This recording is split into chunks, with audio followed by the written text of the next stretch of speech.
Good afternoon again. Tomorrow, we'll cross 250 million vaccine shots administered since I took office. I think it's a pretty consequential achievement for the nation. I promised I'd keep you up to date every 50 million shots. Today, I have an important update. Last week, I launched a new phase of our vaccination program.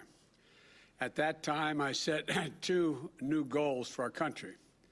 The first was getting 70% of adults their first shot by July the 4th.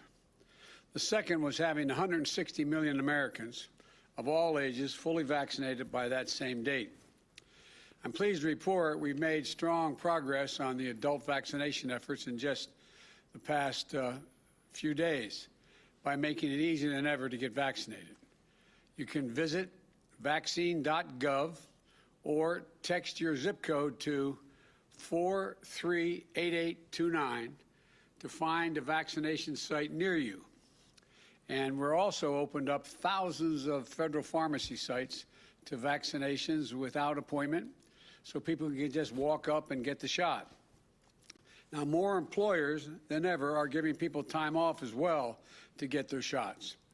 More grocery and retail stores and sports teams are providing discounts and promotions to encourage customers and fans to get vaccinated. I talked to a bunch of governors yesterday. One of the governor of Maine points out that if you're a hunter or a fisherman in Maine and you want to get a license, no problem. You don't have to pay for it if you get your vaccination shot at the same time you get your license. Whole point is there's a lot more convenient places for people to get their vaccine shot. From May 24th to July 4th, Uber and Lyft, and I think it's incredibly generous of them, are going to offer everyone in America free rides to and from vaccination sites. So go online, find out where the vaccination site is, call Uber or Lyft. They will take you there, wait for you, and take you back.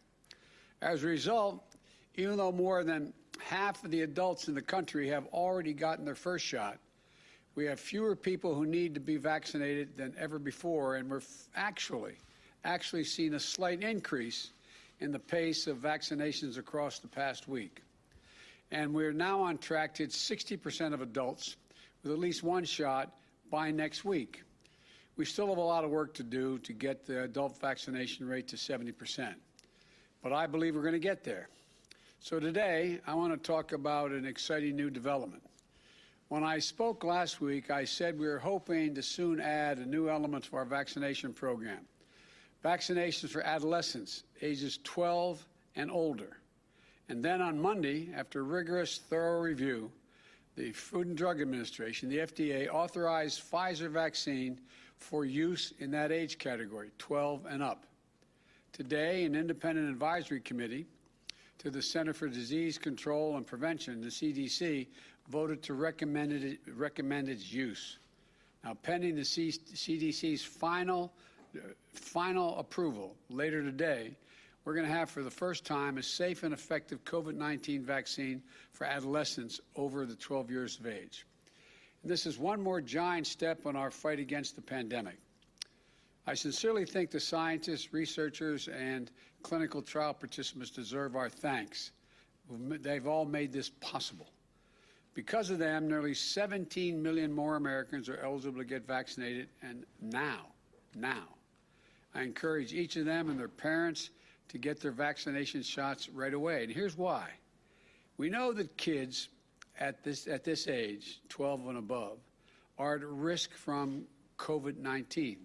About 3 million COVID-19 cases have been reported in kids under 17 years of age. And teenagers can spread it to their friends, to their siblings, to their parents, and to their grandparents.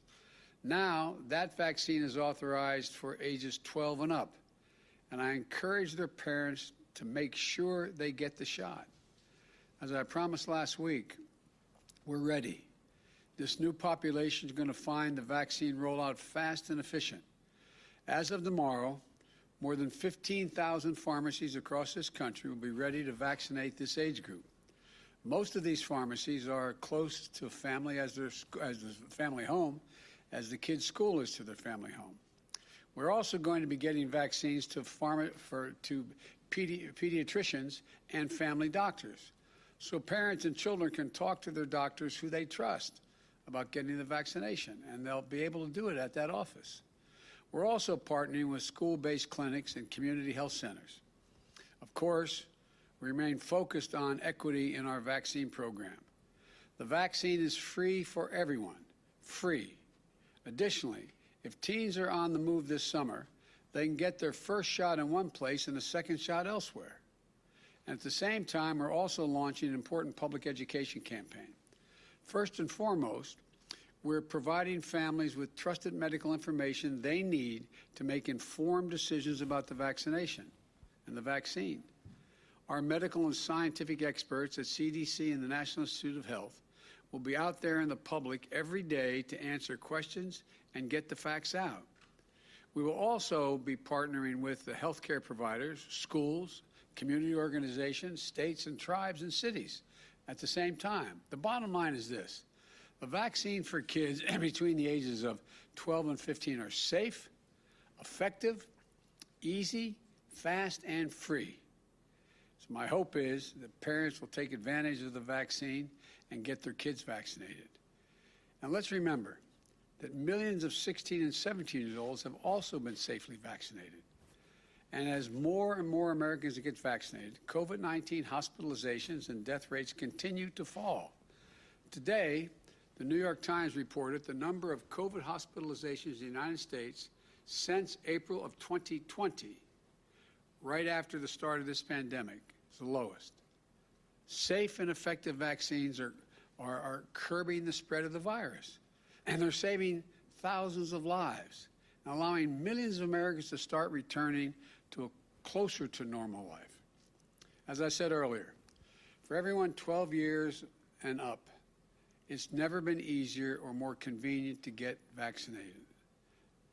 Visit vaccine.gov to find out where, or text your zip code to 438829. That is 438829. Text your zip code to that number, and you'll find the closest vaccine facilities to you at that moment.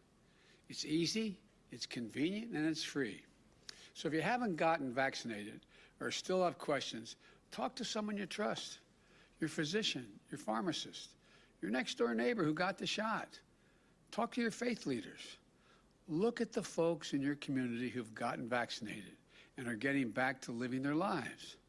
The grandparents united with their grandkids, friends getting together again. I've been saying for a long time, but I believe it. This is not a Democratic or Republican issue.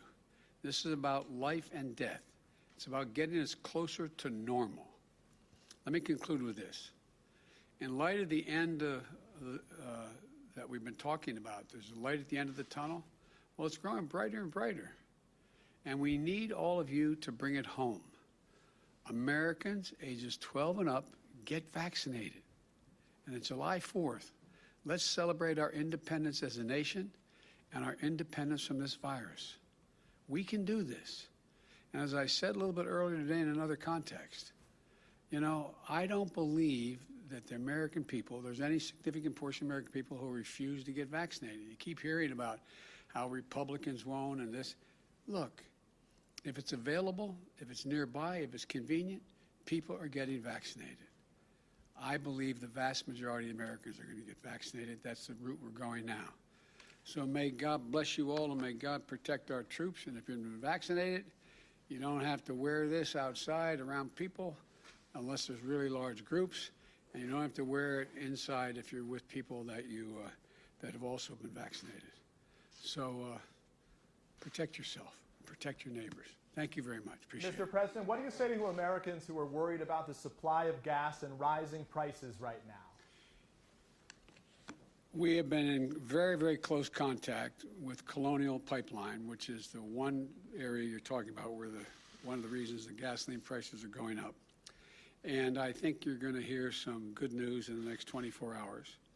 And I think we'll be getting that under control. Secondly, I have, in the meantime, made it easier for us to have lifted some of the restrictions on the transportation of fuel, as well as access to the United States military providing fuel and with vehicles to get it there where places where it's badly needed.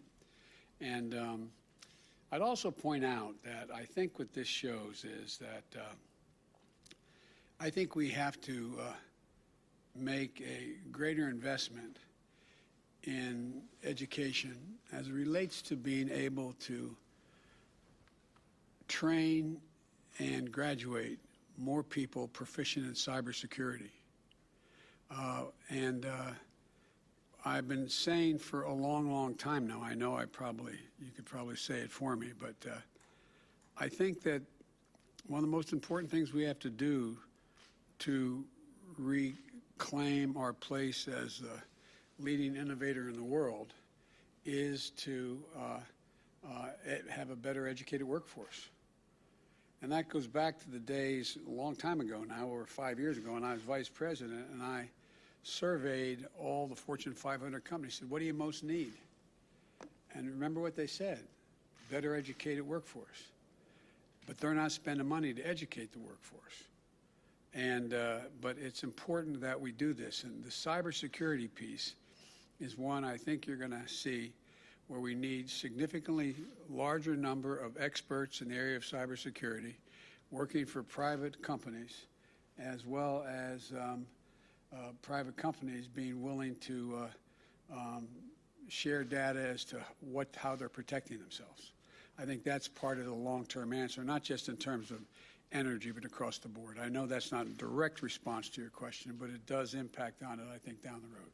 On Israel, sir, your thoughts on Israel? Are you concerned about the violence in the Middle East, and can you talk about what conversations you have had with officials there?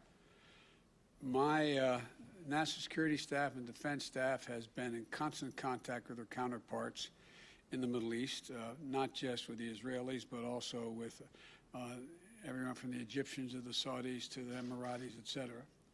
And I had a conversation with Bibi Netanyahu not too long ago. I'll be putting out a statement very shortly on that. My expectation and hope is that this will be closing down sooner than later. But Israel has a right to defend itself when you have thousands of rockets flying into your territory. But I had a conversation for a while with the Prime Minister of Israel, and I think that my hope is that we'll see this coming to conclusion sooner than later. Thank you. What's your take on the end of your meeting, sir? Were you optimistic coming out of it today? Which one of the 12 I've had? Pelosi, Schumer, and the crew. Infrastructure, sir, and in particular. You guys are bad. I'm not supposed to be answering all these questions. I'm supposed to leave, but I can't resist your questions. I came away encouraged, but I want to make it clear to you. I'm encouraged not just because of a solid meeting with the Republican leader in the House and with Mitch or Senator McConnell, who I've known a long, long time and worked with. I've been meeting with bipartisan leaders for a long time now. I've met with gosh knows how many. I mean, and there's more than one single group. There's bipartisan groups made up of 10 to 20 members. There's been groups that I met with. For example, I met with yesterday with Kristen Sinema. I thought that was and she purported, and I believe her, to speak for some of the her friends who are both sides of the aisle about how to go forward with infrastructure.